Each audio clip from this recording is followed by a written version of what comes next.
구주께서 부르되 오늘 오라 하시니 올 수 있는 기회에 긍휼함을 받으라.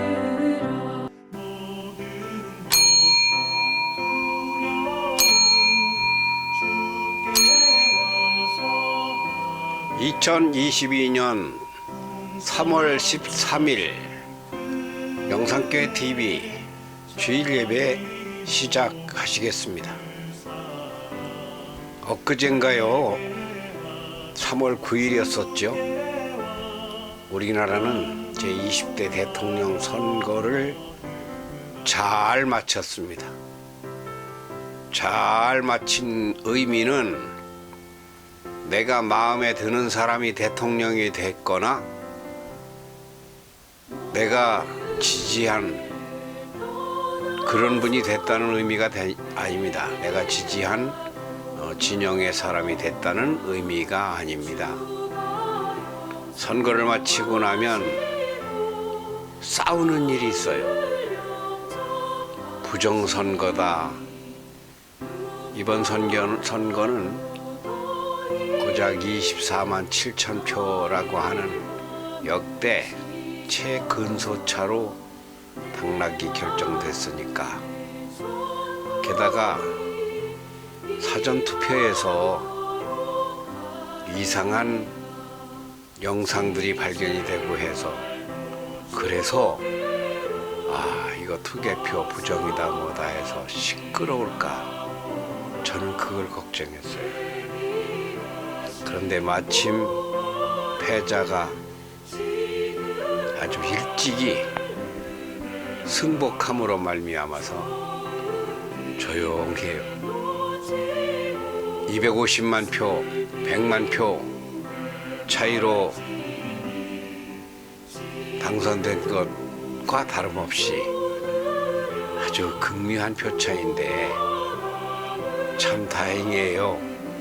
그로 인해서 나라가 불편해지지 않았으니 말입니다. 표차는 10표라도 관계없는 게 맞죠.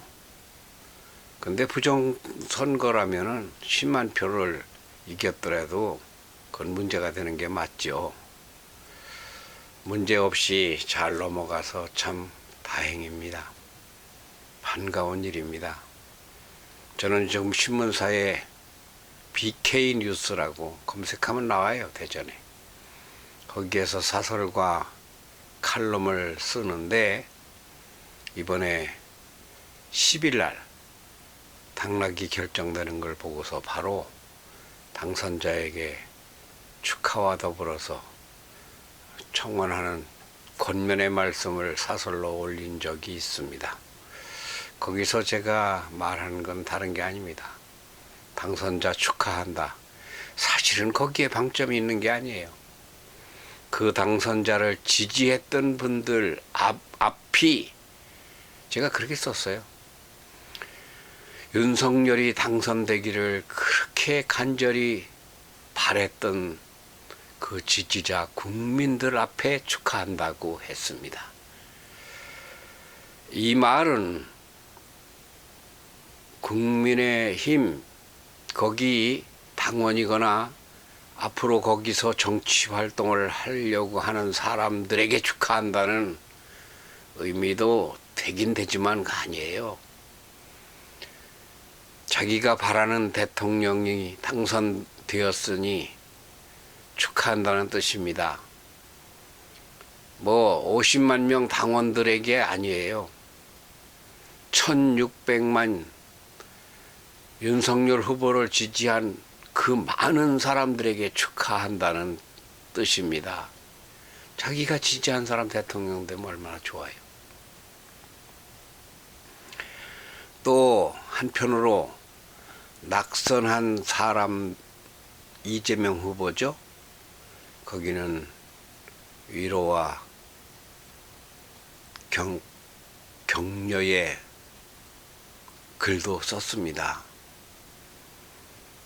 그것도 위로도 이재명 후보에게 한 그렇게 말은 했지만, 근데 그 밑에 보면 그게 방점은 그거가 아니에요. 방점은 누구한테 찍혔느냐? 이재명이 대통령이 되기를 그렇게 마음으로 원했으나 일단 내가 지지한 후보가 안 됐으니 그 지지했으나 안 된 국민들의 마음에 아쉬움이 있을까봐, 혹시나도 섭섭할까봐 아바피 낙선자를 지지한 국민들에게 위로를 전한다고도 썼습니다. 우리나라가 이번 선거는 복을 받았습니다. 이 말은 대통령을 잘 뽑아서 윤석열 씨가 대통령 됐으니까 복 받았다는 뜻이 아니에요. 이 선거라고 하는 큰 과정이 큰 마찰 없이, 충돌 별로 없이, 후유증 아예 없이 이렇게 끝난 것에 대해서 우리나라는 이번에 참 복을 받았습니다. 이 판국에 나라가, 국민들이, 정당들이 보수 진보 해가면서 우파 좌파에서 싸우면 아주 짜증납니다. 그거는 참 좋지 않은 일입니다. 가화만사성 똑같습니다. 국민이 화합해야 국가가, 만가지 국정이, 나라가 발전합니다. 똑같은 원리예요. 아니, 여당이라고 잘못 없고 야당이라고 잘못 없고 당선자라고 흠이 없고 낙선자라고 뭐 장점이 없겠습니까? 사람은 누구나 장점이 있는가 하면은 단점이 있습니다. 장점만 보는 것은, 그것은 좀 이상한 일이죠. 단점만 보는 것은 더더욱 이상한 일입니다. 장점이 보이면 단점이 뭔가도 봐야 되고, 단점이 보이면 장점이 뭔가도 같은 눈으로, 그러니까 눈이 둘이잖아요. 눈이 둘. 두 눈으로 좌우를 같이 보는 것이 맞습니다. 저는 영상 선교사입니다. 기독교인이에요. 오늘 예배에서는 이 기독교인이 보는 대통령, 우리나라 20대 대통령 어떤 눈으로 보아야 할까, 뭐 여기에 말씀의 앵글을, 포커스를 맞춰볼까도 싶지만, 그러기 위해서 성경을 보려면 많아요. 뭐가 많으냐? 성경이 길어요. 그런데 한 구절만 보겠습니다. 마태복음 7장인데요. 마태복음은 5장부터 7장까지가 산상수훈입니다. 산상수훈이란 예수님이 공생애를 시작하면서 산에서 가르쳐 주신 교훈의 말씀들인데, 아주 거기에 참 철학자가, 교육학자가, 미래학자가 하지 못한 아주 귀한 말씀이 많이 있습니다. 그 중에서 7장 1절에서 4절 속에 있는 건데요. 너희가 남을 심판하는 그 심판으로 하나님께서 너희를 심판하실 것이요. 요 말씀입니다. 이 말씀은 사복음서에 다 다른 서술 형식으로 여러 번 나오는 말입니다. 그런 말씀에 의해서 용서하라. 남의 흉을 잘 보지 말아라. 네 남의 눈에 티끌 있다고 하지 말아라. 네 눈에 들보가 있으면서 너는 더 나쁘면서, 말하자면 그러면서 남의 나쁜 것을 지적하지 말아라.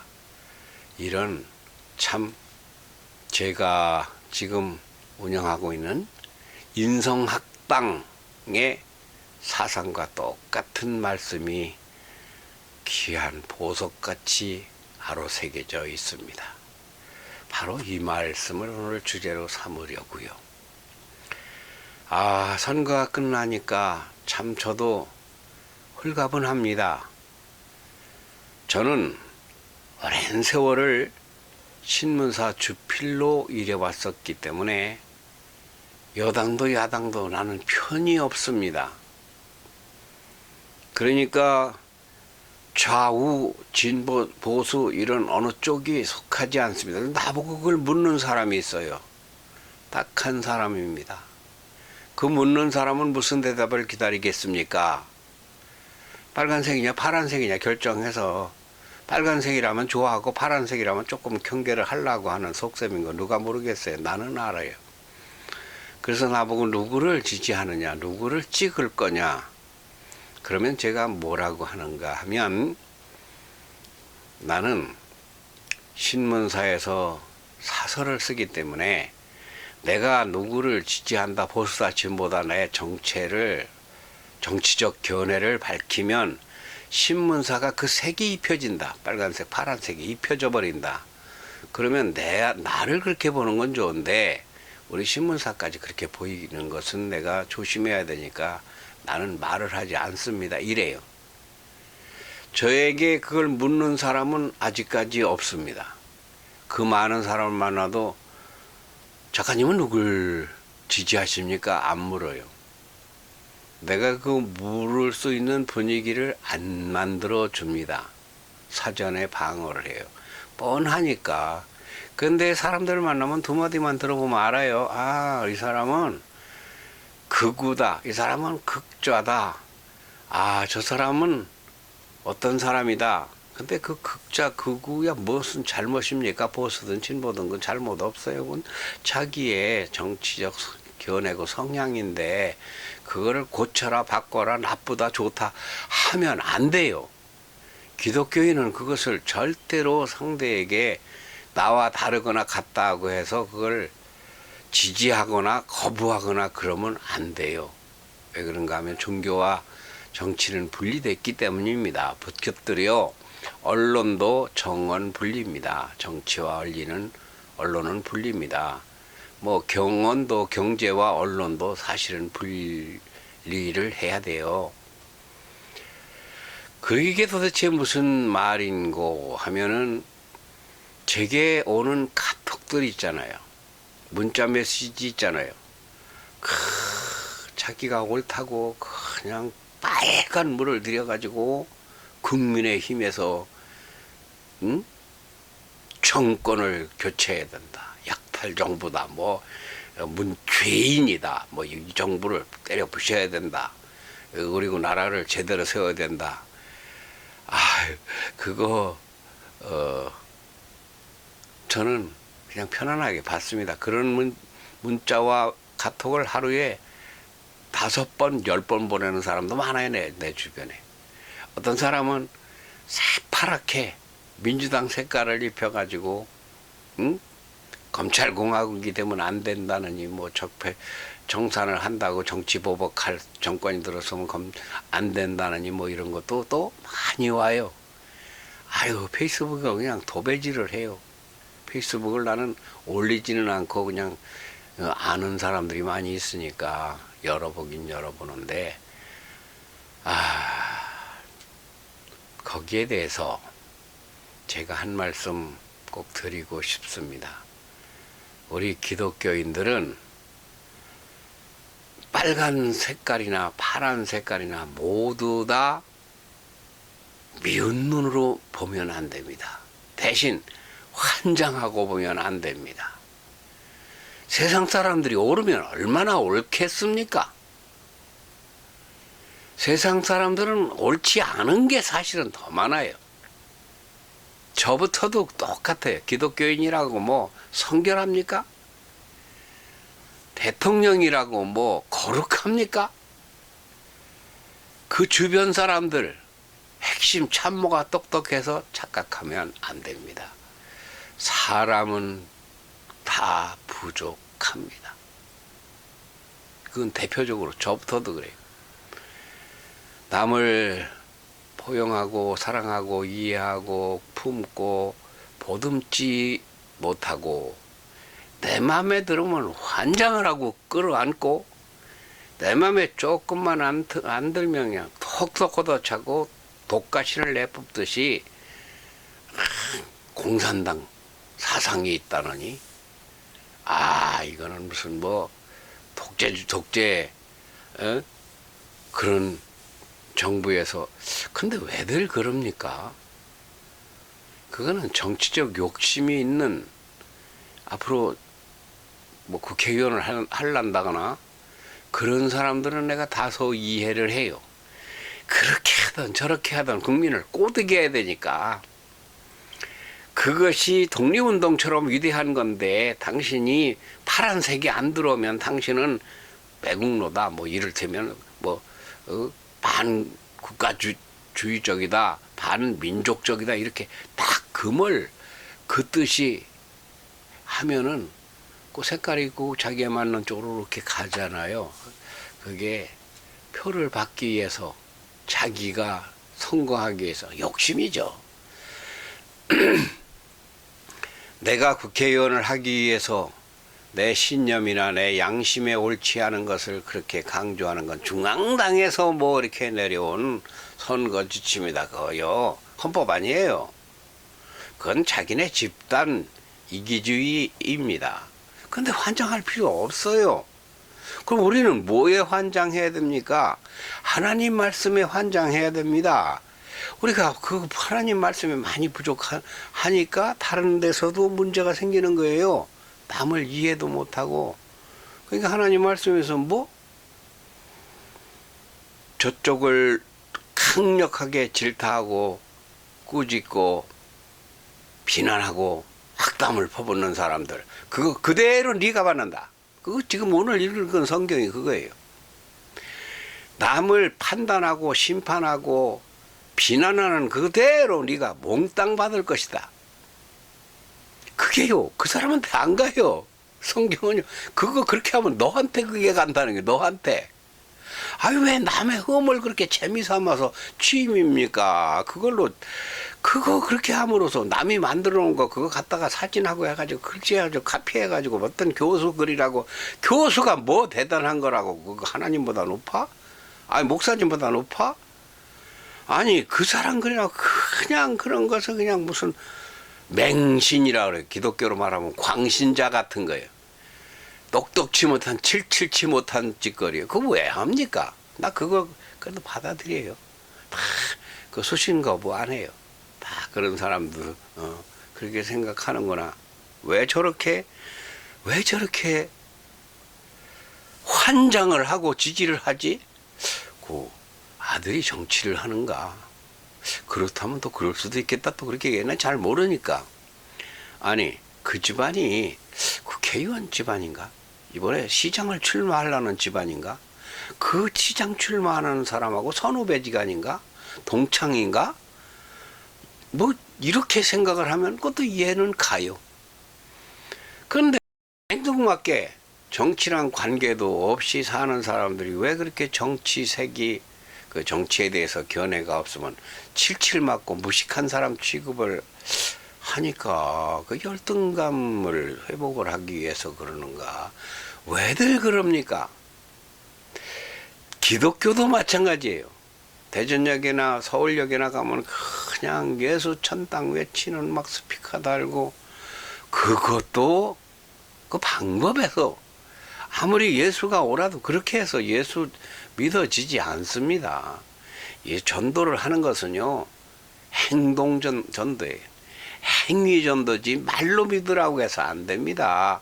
삶의 본을 보여야 돼요. 나도 못 보이지. 그러니까 내가 전도를 많이 못하죠. 전도는 강제로 되지 않습니다. 교육과 똑같습니다. 하물며 정치인이 나를 지지하라고 하는 것은 그렇게 카톡 보내고 문자 보낸다고 해서 되지 않습니다. 이렇게 앉아서 영상계 TV같이 차분하게 이야기를 해도 그것이 CR이 몇 프로나 먹힐런지 그것도 모르는데, 길바닥에 지나가는 사람들한테 회개하라, 회개하라, 회개하라, 막 그냥 뭐라 회개하라, 막 이렇게 한다고 되는 게 아니듯이 정치는 더 합니다. 환장들 하지 말자고요. 그럼 환장 대신 뭐를 해야 되겠습니까? 바로 기도를 해야 됩니다. 누구를 위해서 기도해요? 당선자를 위해서 기도를 해야 됩니다. 내가 그를 지지했고 안 했고 그거 관계없어요. 국민 5천만 중에 1600만 그 많은 사람들이 지지를 해서 선거에서 이긴 대통령, 시험에 들지 않게, 유혹에 빠지지 않게, 오만해지지 않게, 교만해지지 않게, 현명하게 올바른 판단을 하게, 중심을 잘 잡게. 그래서 어쨌거나 5년의 우리나라 정권을 맡았으니 그럼 누가 국방을 책임지고 누가 공무원을 책임지고 누가 정책을 세우고 국가에 가는 방향을 이렇게 노를 저 가득 하겠습니까? 대통령이 제일 애를 많이 써야 되잖아요. 대통령을 위해서 기도해야 됩니다. 대통령을 위해 기도하는 사람은 떨어진 이재명이를 짓밟지 않습니다. 그거 짓밟는 사람이 대통령한테는 그 온전한 기도가 되겠어요? 남을 비난하는 사람은 그 입에서 똑같은 축복의 말이 나와도 샘이 야고보서에 있는 말인데요. 한 구멍에서 저주와 찬송이 단물과 쓴물을 내지 않는다는 게 있어요. 한 입으로 그냥 더불어민주당은 그냥 욕지거리를 해야 되고 한 입으로는 윤석열을 그냥 지지하고 그거는 가증스러운 짓입니다. 반대로 윤석열이 대통령이 되니 나는 이제 밥맛 떨어져. 그런 그 카톡이나 문자도 많이 와요. 내가 나한테 많이 보여요. 안 보려고 해도 보여요. 그럼 거기 이따고 좀 보내지 마세요. 근데 또 이러진 않거든. 뭐 하라 그럽니까? 그 사람이 그래도 나를 잊지 않고 보내주는데 그러면 윤석열을 욕하고 저거를 어떻게든지 그냥 아마 정권 이거 망하고 나라 망할 거야 이렇게 또 심한 말을 하는 사람이 있어요. 그럼 어떻게 하라는 거요? 어쩌라는 거요? 선거를 다시 하자는 거요? 아니 민주당 정권이 할 때 우리나라를 얼마나 발전시켰어. 뭐 한 게 없잖아. 그건 누구 얘기예요? 그거는 국민의힘 얘기 아닙니까? 민주당 얘기는 뭐예요? 보수 정권은 한 게 뭐 있느냐? 박정희 이명박 정권 때 뭐 우리나라가 뭐 어쨌느냐? 이걸 따지다 보면은 쌈밖에 안 일어나요. 다 장점이 있습니다. 어느 정권이고 다 단점이 있습니다. 하여튼 최고 중요한 것은 전쟁 나지 않게. 이거 우크라이나 사태 봐요. 저 끔찍하잖아요. 갑자기 여기서 나가가지고 가방 하나 들고 나가 어떡할 겁니까? 안전하게 국방, 애교, 식량, 주거, 의식, 교육, 복지, 의료 참 나라가 안전하게 갈 수 있도록 이 기도를 하면 한결같아요. 아니 대통령이 마음에 안 들다고 기도 안 해요?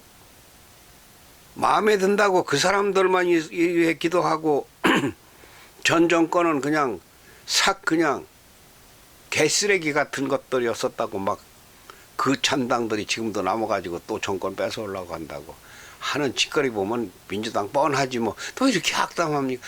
그러면 그 입에서 단물과 쓴물이 같이 나오는 거라 단물이 효과가 없습니다. 달도 쓰도 않아요. 그건 아무 무효야. 사람은 마음이 고와야 돼요.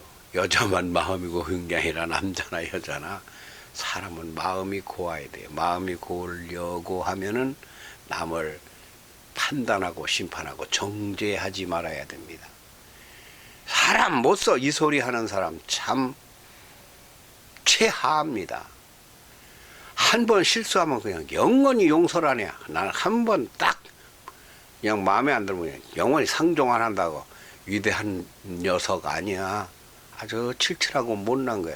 사람은 흉이라는 건 덮어주고 이해해주고 감싸줘. 저는 흉 없어. 그런 사람은 흉이 더 많다.